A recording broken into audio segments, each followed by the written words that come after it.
नमस्कार दोस्तों, स्वागत है आपका आज के मुख्य समाचारों में। जी हां दोस्तों, आपको यहां पर देखने को मिलेंगी सुबह से लेकर शाम तक की तमाम बड़ी खबरें मुख्य समाचार ब्रेकिंग न्यूज अपडेट्स के रूप में। तो चलिए दोस्तों, जान लेते हैं आज की पहली खबर। रावत बोले, मोदी रिटायरमेंट पर चर्चा करने के लिए नागपुर गए, आरएसएस ही उनका उत्तराधिकारी तय करेगा। सितंबर में 75 साल के हो जाएंगे प्रधानमंत्री मोदी।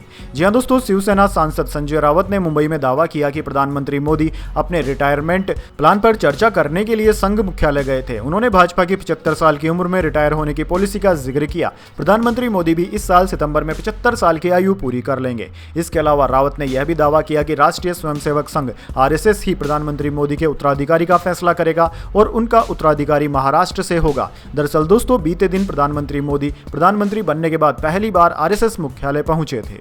चलिए दोस्तों, जान लेते हैं अगली खबर। म्यांमार भूकंप, नमाज पढ़ रहे 700 लोगों की जान गई, 60 मस्जिदें तबाह, चौथे दिन मरने वालों का आंकड़ा 1700 के पार। जी हां दोस्तों, म्यांमार में शुक्रवार को आए भूकंप की वजह से नमाज पढ़ रहे 700 से ज्यादा लोग मारे गए हैं।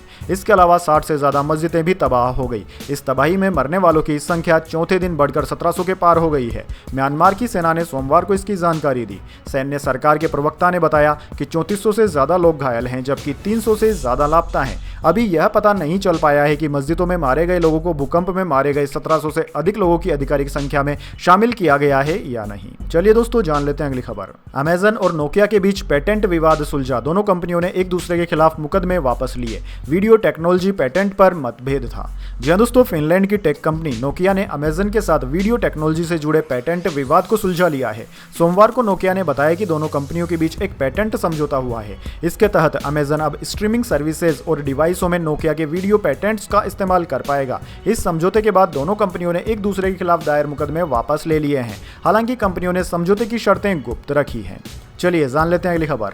कांग्रेस ने की मांग, निजी शैक्षणिक संस्थानों में एससी एसटी आरक्षण के लिए बने कानून। जी हां दोस्तों, कांग्रेस ने सरकार से मांग की है कि एसटी एससी और ओबीसी कोटे के लिए एक नया कानून बनाया जाए, जिससे निजी गैर अल्पसंख्यक शिक्षण संस्थानों में भी आरक्षण लागू हो सके। कांग्रेस ने सोमवार को मांग की कि सरकार देश के निजी गैर अल्पसंख्यक शैक्षणिक संस्थानों में अनुसूचित जाति यानी कि एससी, अनुसूचित जनजाति एसटी और अन्य पिछड़ा वर्ग यानी कि ओबीसी के आरक्षण के लिए कानून लेकर आए। कांग्रेस के महासचिव जयराम रमेश द्वारा जारी बयान में कहा गया है कि शिक्षा, महिला, बाल, युवा एवं खेल संबंधी संसदीय स्थायी समिति ने अनुच्छेद 15(5) को लागू करने के लिए एक नए कानून की सिफारिश की थी। वैसे दोस्तों, इस बारे में आपके क्या विचार हैं? क्या निजी संस्थानों में भी एसटी, एससी और ओबीसी को आरक्षण के कोटे में रखा जाना चाहिए या नहीं? कमेंट बॉक्स में अपनी राय जरूर दें। चलिए जान लेते हैं अगली खबर। कर्ज में डूबी बायजूस को फिर से लॉन्च करेंगे रविंद्रन, कहा टूटे नहीं है, मुझे अपने छात्रों की आंखों की चमक याद है, पुरानी तस्वीरें शेयर की। जी हां दोस्तों, कर्ज में डूबी एडटेक कंपनी बायजूस के फाउंडर बायजू रविंद्रन ने कहा है कि वे जल्द ही कंपनी को रिलॉन्च करेंगे। रविंद्रन ने सोशल मीडिया प्लेटफॉर्म एक्स पर एक पोस्ट में अपनी पुरानी तस्वीर शेयर करते हुए लिखा कि टूटे थे, टूटे नहीं है, हम फिर से उठेंगे। एक समय बायजूस देश का सबसे बड़ा एडटेक स्टार्टअप था। 2022 तक इसकी वैल्यू $22 मिलियन यानी कि करीब 1.88 लाख करोड़ रुपए थी, लेकिन फाइनेंशियल मिसमैनेजमेंट और अन्य समस्याओं के कारण 2024 में कंपनी की नेटवर्थ जीरो हो गई। चलिए दोस्तों, जान लेते हैं अगली खबर। ट्रंप तीसरी बार राष्ट्रपति बनने का विचार कर रहे हैं, कहा मैं मजाक नहीं कर रहा, संविधान बदलने की सोच रहा हूं। जी हां दोस्तों, अमेरिकी राष्ट्रपति डोनाल्ड ट्रंप ने कहा है कि वे तीसरे कार्यकाल के लिए विचार कर रहे हैं और इसके लिए संविधान को बदलने के बारे में भी सोच रहे हैं। एनबीसी न्यूज चैनल को रविवार को दिए गए इंटरव्यू में उन्होंने साफ किया कि मजाक नहीं कर रहा हूं मैं, संविधान में तीसरी बार राष्ट्रपति बनने के तरीके मौजूद हैं। ट्रंप का कार्यकाल 2029 में पूरा हो जाएगा। चलिए जान लेते हैं अगली खबर। शिवसेना ने पश्चिम बंगाल की सीएम पर साधा निशाना, ममता बनर्जी प्रधानमंत्री बनना चाहती थी। जी हां दोस्तों, एक तरफ देश भर में धूमधाम से ईद मनाई जा रही है तो दूसरी तरफ वहीं राजनीतिक बयानों से माहौल गरमाया हुआ है। दरअसल दोस्तों, शिवसेना नेता मनीषा कायंदे ने पश्चिम बंगाल की मुख्यमंत्री ममता बनर्जी के बयान पर पलटवार कर तीखा हमला बोला। उन्होंने कहा कि वे प्रधानमंत्री बनना चाहती थी, लेकिन उनका वोट प्रतिशत और घट गया और आगे भी घटता रहेगा। चलिए जान लेते हैं अगली खबर। वाराणसी की निधि तिवारी प्रधानमंत्री की प्राइवेट सेक्रेटरी बनी। 2014 बैच की आईएफएस अधिकारी, पीएमओ में डिप्टी सेक्रेटरी थी, काशी में असिस्टेंट कमिश्नर भी रही। जी हां दोस्तों, वाराणसी की रहने वाली आईएफएस अधिकारी निधि तिवारी को प्रधानमंत्री मोदी का प्राइवेट सेक्रेटरी नियुक्त किया गया है। Department of personal and training ने इस नियुक्ति की सूचना जारी की है। वहीं दोस्तों निजी सचिव के तौर पर निधि तिवारी प्रधानमंत्री मोदी के कार्यक्रमों का समन्वय, बैठकों का आयोजन और सरकारी विभागों के साथ संपर्क से संबंधित कामकाज देखेगी। दरअसल दोस्तों पीएमओ में पहले भी कई महिला अधिकारियों को अहम जिम्मेदारी दी गई है। वहीं निधि तिवारी को प्रधानमंत्री की निजी सचिव के रूप में पदोन्नत करने का एक संदेश महिला सशक्तिकरण को भी लेकर है। चलिए दोस्तों जान लेते हैं अगली खबर। अगले 3 महीने आसमान से बरसेगी आग, गर्मी और हीट वेव को लेकर आईएमडी का बड़ा अपडेट। जी हां दोस्तों, भारत में अप्रैल से जून तक तापमान सामान्य से अधिक रहने की संभावना है और मध्य एवं पूर्वी भारत के साथ साथ उत्तर पश्चिमी मैदानी इलाकों में अधिक दिन लू चल सकती है। यह बात भारतीय मौसम विज्ञान विभाग आईएमडी ने सोमवार को कही। दरअसल दोस्तों आईएमडी प्रमुख मृत्युंजय महापात्रा ने कहा कि पश्चिमी और पूर्वी भारत के कुछ क्षेत्रों को छोड़कर देश के अधिकांश भागों में अधिकतम तापमान सामान्य से अधिक रहेगा। इन दोनों क्षेत्रों में तापमान के सामान्य रहने की संभावना है। महापात्रा ने कहा कि अप्रैल से जून तक उत्तर और पूर्वी भारत के अधिकांश हिस्सों, मध्य भारत और उत्तर पश्चिम भारत के मैदानी इलाकों में सामान्य से 2 से 4 दिन तक लू चलने की संभावना है। आमतौर पर भारत में अप्रैल से जून तक 4 से 7 दिन तक लू चलती है। चलिए दोस्तों जान लेते हैं अगली खबर। नेपाल में राजशाही समर्थकों के आंदोलन का चेहरा बना पूर्व माओवादी नेता, कभी ओली प्रचंड के साथ थी गहरी दोस्ती। जी दोस्तों, नेपाल में राजशाही समर्थकों का विरोध प्रदर्शन जारी है और सोमवार को भी काठमांडू की सड़कों पर जोरदार प्रदर्शन देखा गया।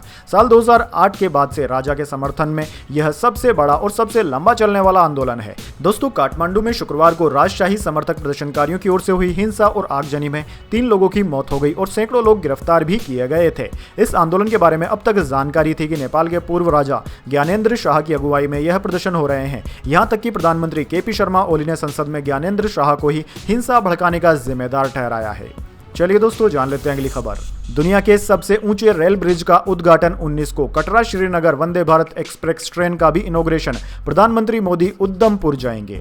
जी दोस्तों, प्रधानमंत्री नरेंद्र मोदी 19 अप्रैल को जम्मू कश्मीर के दौरे पर जाएंगे। सबसे पहले वे उधमपुर में दुनिया के सबसे ऊंचे रेलवे ब्रिज चिनाब ब्रिज का उद्घाटन करेंगे। इसके बाद वे कटरा माता वैष्णो देवी पहुंचकर जम्मू श्रीनगर वंदे भारत एक्सप्रेस ट्रेन को हरी झंडी दिखाएंगे। वहीं दोस्तों केंद्रीय मंत्री जितेंद्र सिंह ने बताया कि फिलहाल जम्मू रेलवे स्टेशन पर मरम्मत का काम चल रहा है। इस वजह से ट्रेन सेवा अस्थायी रूप से कटरा से शुरू की जा रही है। मरम्मत कार्य पूरा होने के बाद अगस्त से यह ट्रेन जम्मू से चलना शुरू करेगी।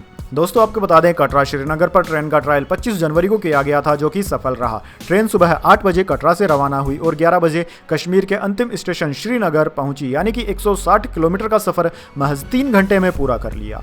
चलिए दोस्तों जान लेते हैं अगली बड़ी खबर। नोबेल प्राइज के लिए नामित हुए पाकिस्तान के पूर्व प्रधानमंत्री इमरान खान लंबे समय से हैं जेल में बंद। जी हां दोस्तों, जेल में बंद पाकिस्तान के पूर्व प्रधानमंत्री इमरान खान को मानवाधिकार और लोकतंत्र के लिए उनकी कोशिशों के लिए नोबेल पीस प्राइज के लिए नॉमिनेशन किया गया है। ये जानकारी पाकिस्तान वर्ल्ड अलायंस और नॉर्वेजियन राजनीतिक पार्टी सेंट्रम ने दी है। दरअसल दोस्तों पिछले साल दिसंबर में स्थापित एक advocacy group Pakistan world alliance के सदस्यों ने इमरान खान के नॉमिनेशन की घोषणा की है, जो कि नॉर्वे की राजनीतिक पार्टी सेंट्रम के सदस्य भी हैं। चलिए दोस्तों जान लेते हैं अगली खबर। सोनिया गांधी ने लिखा शिक्षा नीति पर 3C एजेंडा, इससे केंद्रीकरण, व्यवसायीकरण और सांप्रदायिकता बढ़ेगी, केंद्र सरकार शिक्षा के प्रति उदासीन। जी दोस्तों, कांग्रेस नेता सोनिया गांधी ने राष्ट्रीय शिक्षा नीति NEP 2020 की आलोचना की है। अंग्रेजी अखबार द हिंदू के एक आर्टिकल में सोनिया गांधी ने लिखा कि केंद्र सरकार शिक्षा नीति के माध्यम से अपने 3C एजेंडे, केंद्रीकरण, व्यवसायीकरण और सांप्रदायिकता को आगे बढ़ा रही है। शिक्षा नीति भारत के युवाओं और बच्चों की शिक्षा के प्रति सरकार की गहरी उदासीनता को दिखाती है। चलिए दोस्तों जान लेते हैं अगली खबर। यूनिस ने चिकन नेक के नजदीक चीन को दिया कारोबार का ऑफर, बांग्लादेश को बताया इस क्षेत्र का एकमात्र रक्षक।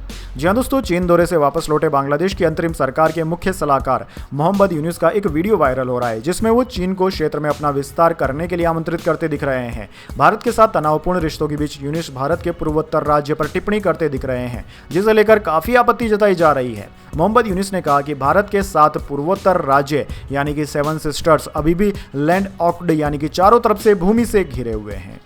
चलिए दोस्तों जान लेते हैं अगली खबर। राज ठाकरे बोले सोशल मीडिया से इतिहास न पढ़े लोग, हमें पेड़ों नदियों की फिक्र नहीं, औरंगजेब की कब्र की चिंता कर रहे हैं।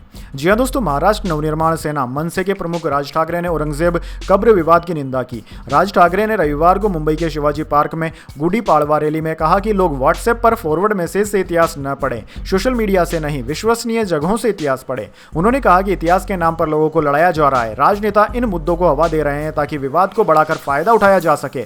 हमें नदियों और पेड़ों की चिंता नहीं है, हम औरंगजेब की कब्र की फिक्र कर रहे हैं। चलिए दोस्तों जान लेते हैं अगली खबर।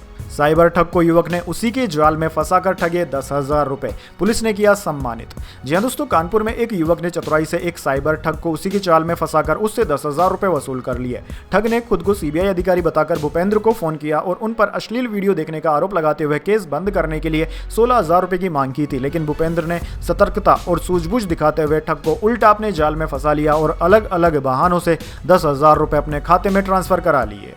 चलिए दोस्तों, जान लेते हैं अगली खबर।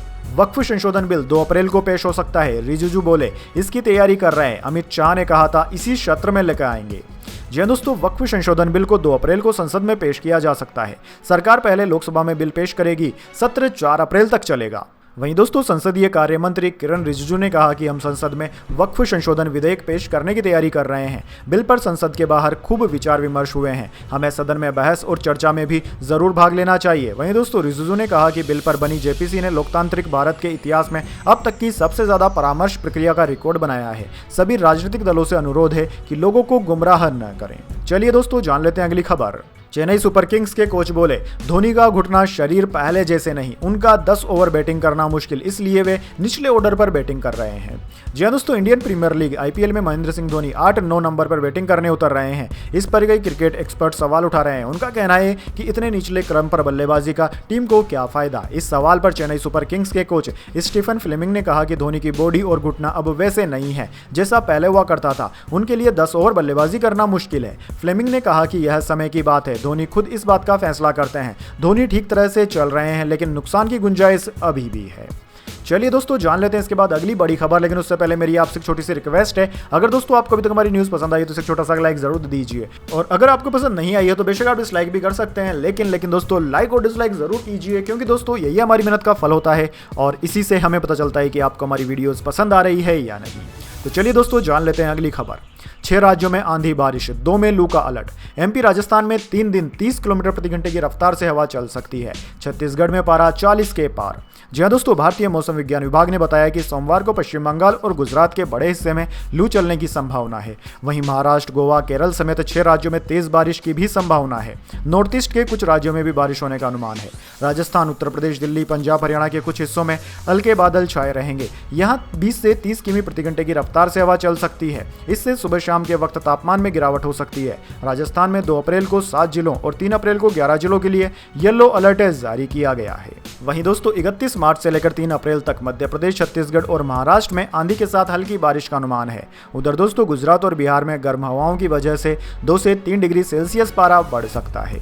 चलिए दोस्तों, जान लेते हैं अगली बड़ी खबर। सूटकेस छोटा पड़ा तो सौरभ को काटकर ड्रम में भरा। साहिल मुस्कान ने 10 से 12 बार गला काटा था। मेरठ हत्याकांड में चौंकाने वाले हुए खुलासे। जी हां दोस्तों, मेरठ में सौरभ राजपूत मर्डर के 27 दिन बीत चुके हैं। इस हत्याकांड में 3 स्तर पर जांच चल रही है। पहली पुलिस, दूसरी फोरेंसिक टीम और तीसरी साइबर सेल।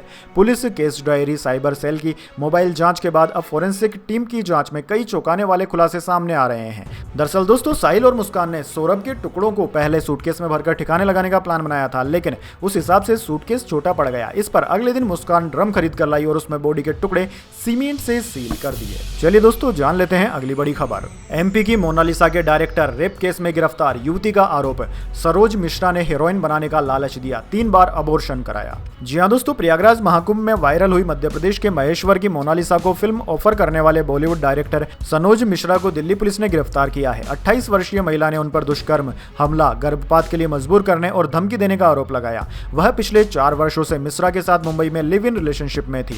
महिला का आरोप है कि इस दौरान उसे 3 बार जबरन गर्भपात करवाने के लिए मजबूर किया गया। 18 फरवरी 2025 को आरोपी उसे दिल्ली के नबी करीम इलाके में स्थित होटल शिवा ले गया, जहां उसने उसके साथ शारीरिक संबंध बनाए। बाद में जब शादी का वादा पूरा नहीं किया तो पीड़िता ने शिकायत दर्ज कराई। चलिए दोस्तों, जान लेते हैं अगली खबर। रियान पराग पर 12 लाख रुपए का लगा जुर्माना। चेन्नई के खिलाफ है स्लो ओवर रेट की सजा मिली। टीम 6 रन से जीती। जी हां दोस्तों, राजस्थान रॉयल्स के कप्तान रियान पराग पर स्लो ओवर रेट के लिए बीसीसीआई ने 12 लाख रुपए का जुर्माना लगाया है। दरअसल दोस्तों राजस्थान रॉयल्स ने 30 मार्च को गुवाहाटी में चेन्नई सुपर किंग्स के खिलाफ सीजन का 11वां मुकाबला खेला था। इसमें राजस्थान की टीम दूसरी पारी में फील्डिंग करने उतरी थी। टीम निर्धारित समय में 20 ओवर नहीं फेंक पाई थी। इसके बाद भी राजस्थान ने अपनी पहली जीत दर्ज कर ली थी। टीम ने सीएसके को 6 रनों से हरा दिया। चलिए दोस्तों, जान लेते हैं अगली खबर।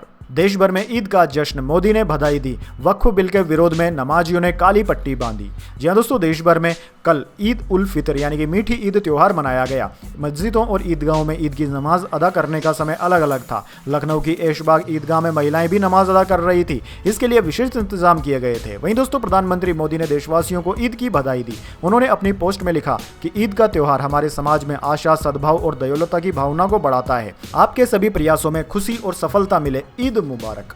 चलिए दोस्तों, जान लेते हैं अगली बड़ी खबर। मेरठ में नमाज के दौरान जमकर पत्थर चले, फायरिंग भी हुई। मुरादाबाद में हंगामा, दोबारा नमाज कराई। सहारनपुर में फिलिस्तीनी झंडा लहराया गया। जी हां दोस्तों, यूपी में सोमवार को कड़ी सुरक्षा में ईद की नमाज हुई। वाराणसी जामा मस्जिद में एक साथ बड़ी संख्या में नमाजी पहुंचे। सड़क पर पढ़ने की अनुमति न होने के चलते कुछ लोगों ने सीढ़ियों पर नमाज अदा की। मेरठ में ईद की नमाज के बाद कुछ मुस्लिम युवक एक पोस्टर को लेकर सड़क पर आ गए। इस पर लिखा था, सड़कों पर सिर्फ मुस्लिम ही नमाज नहीं पढ़ते। शिवरात्रि सड़कों पर मनती है, कावड़ यात्रा सड़क पर निकलती है, रामनवमी यात्रा सड़क पर निकलती है, दिवाली पर फटाखे सड़क पर फोड़े जाते हैं, गणेश चतुर्थी सड़कों पर मनाई जाती है। मुरादाबाद में नमाज छूटने पर कुछ युवकों ने हंगामा भी कर दिया। उनका कहना था कि सुरक्षा के नाम पर उनको जगह जगह चेक किया गया। ऐसे में वह समय से ईदगाह नहीं पहुंच पाए। इसके बाद ईदगाह में दोबारा नमाज करवाई गई। चलिए दोस्तों, जान लेते हैं अगली खबर। उदयपुर में पूर्व केंद्रीय मंत्री गिरिजा व्यास झुलसी। गणगौर की पूजा के दौरान चुन्नी ने पकड़ ली थी आग, अहमदाबाद रेपर। जी हां दोस्तों, कांग्रेस की वरिष्ठ नेता और पूर्व केंद्रीय मंत्री गिरिजा व्यास, जो कि 79 साल की है, आरती करने के दौरान झुलस गई। पूजा के दौरान दीपक से उनकी चुन्नी में आग लग गई। गिरिजा व्यास को उदयपुर के निजी अस्पताल में ले जाया गया था, जहां प्राथमिक इलाज के बाद उनको अहमदाबाद रेफर कर दिया गया। दोस्तों, व्यास के भाई गोपाल शर्मा ने बताया कि मैं फार्म हाउस पर गया हुआ था। इस दौरान आग लगने की सूचना मिली। घर पहुंचे तो पता चला कि मां गणगौर का पूजन कर रही थी। इसी दौरान उनकी चुन्नी में आग लग गई। नीचे जल रहे दीपक के कारण उनकी चुन्नी ने आग पकड़ ली थी। घर में ही काम करने वाले एक व्यक्ति ने उनको संभाला। उनको उदयपुर में निजी हॉस्पिटल में लेकर जाया गया, जहां से अहमदाबाद रेफर कर दिया गया है। चलिए दोस्तों, जान लेते हैं अगली बड़ी खबर। इंटरनेशनल बॉक्सर स्वीटी बोरा ने चोट की फोटो दिखाई। बोली, पति हुड्डा कपड़े उतार पूरी रात पीटता, मोबाइल हैक किया, गाड़ी कब्जाई। जी हां दोस्तों, हरियाणा में हिसार की पूर्व वर्ल्ड चैंपियन बॉक्सर स्वीटी बोरा का पूर्व कबड्डी प्लेयर पति दीपक हुड्डा के साथ विवाद बढ़ता ही जा रहा है। अस्पताल से छुट्टी मिलने के बाद स्वीटी ने एक न्यूज चैनल से बातचीत में खुद से मारपीट में लगी चोटों की तस्वीरें दिखाई। स्वीटी ने कहा कि दीपक कपड़े उतारकर मेरे साथ पूरी रात मारपीट करता था, घर से बाहर नहीं निकलने देता था, उसने मेरी गाड़ी भी कब्जाई हुई थी, घंटों तक कमरे में बंद रखता था, कब किससे फोन पर बात करनी है यह भी वही तय करता था। स्वीटी ने यह भी दावा किया कि दीपक के लड़कों के साथ रिलेशन है। शादी के 1 महीने के बाद उन्होंने वीडियो देखी तो पता चला। उन्होंने कहा कि वह कोर्ट में इसका सबूत भी देगी। चलिए दोस्तों, जान लेते हैं इसके बाद अगली बड़ी खबर। महाराष्ट्र के पालघर में टैंकर फ्लाईओवर से गिरा, केरोसिन सड़क पर फैलने से आग लगी। मुंबई अहमदाबाद नेशनल हाईवे पर जाम लगा।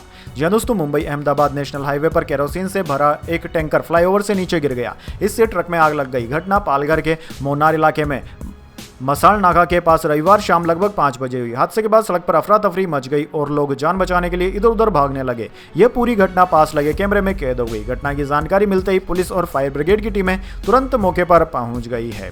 घटना में किसी की भी जान जाने की कोई सूचना नहीं मिली है।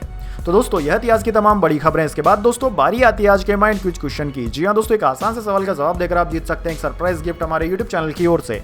तो दोस्तों, आज का सवाल आपकी स्क्रीन पर आ चुका है। साल 2024 का आईपीएल खिताब कौन सी टीम ने जीता था? जी हां दोस्तों, अगर आप जानते हैं कि साल 2024 का आईपीएल का खिताब कौन सी टीम ने जीता था, जल्दी से उस टीम का नाम कमेंट बॉक्स में लिख दीजिए। अगर दोस्तों आपका जवाब होता है एकदम सही और आप चुन जाते हैं लकी विजेता के रूप में, तो आपको मिल सकता है एक सरप्राइज गिफ्ट हमारे यूट्यूब चैनल की ओर से। तो दोस्तों, जल्दी से अपना उत्तर कमेंट बॉक्स में लिख दीजिए, वीडियो को लाइक कर लीजिए और चैनल को सब्सक्राइब करके बेल आइकन भी दबा लीजिए। धन्यवाद। वंदे मातरम। जय हिंद, जय भारत।